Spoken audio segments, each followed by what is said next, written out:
Вначале я очень скептически отнеслась к пластинам. Ну, думаю, очередная панацея от всех болезней. Вот. Потом по настоянию Елены все-таки наклеила я на спину, которую побаливала. И забыла про пластину. Прошли сутки. Я вспоминаю, что пластину куда клеила. Пластина не оказалась, она отклеилась. Так и боли не было. Боль ушла. И ее, в общем-то, нет до сих пор. Вот. Решила испытать на собственном муже. У того очень давно болело правое плечо. Вот, наклеили. Встают утром. Я спрашиваю: Саша, как результат? Он говорит: хоть в волейбол играй. Теперь я ему клею пластину. Через день он меня об этом уже просит. То же самое с его больной поясницей. Наклеила, утром встает, разгибается, сгибается, все делает совершенно свободно. Не далее, чем 2 дня назад у меня заболело горло. Вот оно болит у меня довольно часто. Наклеила пластину на больную сторону.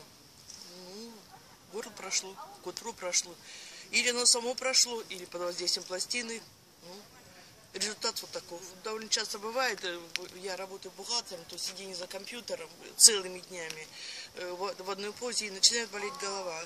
Клею быстренько сюда, по кусочку, и вот сюда. Проходит 30-40 минут, вначале как бы пульсирует под ними, боль проходит.